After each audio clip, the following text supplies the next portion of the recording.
ಸ್ವಚ್ಛ ಗ್ಯಾರಂಟಿ ಯೋಜನೆಗಳಿಂದ ರಾಜ್ಯದ ಪ್ರತಿ ಕುಟುಂಬಕ್ಕೆ ಇದುವರೆಗೆ ಸರಾಸರಿ 52,000ದಷ್ಟು ಆರ್ಥಿಕ ನೆರವನ್ನ ತಲುಪಿದೆ ಎಂದು ತಿಳಿಸಿದ್ದಾರೆ. ಯಳಂದೂರು ತಾಲೂಕಿನಲ್ಲಿ 22,460 ಫಲಾನುಭವಿಗಳು ಯೋಜನೆಗಳ ಸೌಲಭ್ಯವನ್ನ ಪಡೆದಿದ್ದು, ಗ್ಯಾರಂಟಿ ಯೋಜನೆಗಳನ್ನ ಸ್ಥಗಿತಗೊಳಿಸಲಾಗ್ತಾ ಇದೆ ಎಂಬ ಅಪಪ್ರಚಾರ ಸತ್ಯಕ್ಕೆ ದೂರವಾಗಿದೆ.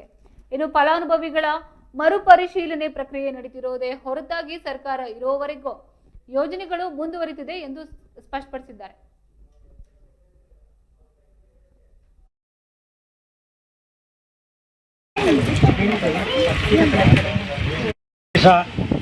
ನಮ್ಮ ಕರ್ನಾಟಕ ಸರ್ಕಾರ ಏನು ಪಂಚ ಗ್ಯಾರಂಟಿ ಯೋಜನೆಗಳನ್ನು ಜಾರಿಗೆ ತಂದು ಸುಮಾರು ಈ ತಿಂಗಳ 19ನೇ ತಾರೀಕಿಗೆ ನಮ್ಮ ಗೃಹಲಕ್ಷ್ಮಿ ಯೋಜನೆಗೆ 3 ವರ್ಷಗಳು ಪೂರೈಕೆಯಾಗಿದೆ.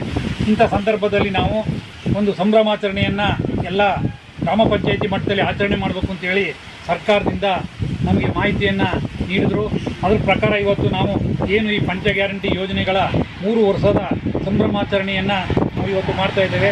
ಇದನ್ನು ಗಿಡ ನೆಡುವ ಮೂಲಕ ಪ್ರತಿಯೊಂದು ಪಂಚಾಯಿತಿನಲ್ಲೂ ಕೂಡ ನೀವು ನೆರವೇರಿಸಬೇಕು ಅಂತೇಳಿ ನಮ್ಮ ರಾಜ್ಯದ ಗ್ಯಾರಂಟಿ ಯೋಜನೆಗಳ ಅನುಷ್ಠಾನ ಸಮಿತಿ ತಿಳಿಸಿದೆ.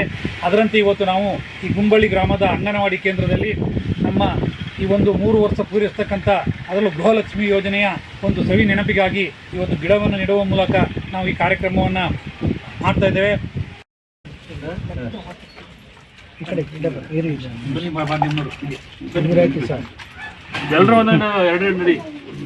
ಅದು ಇಲ್ಲೇ ಇದು ಮಣಿ ಹಲಸಿನ ಗಿಡ ಇಲ್ಲಿ ಈ ಕಡೆ ಹಲಸಿನ ಗಿಡ ಸ್ವಲ್ಪ 50 ಮೀಟರ್ ದೂರನೇ ಇರಲಿ.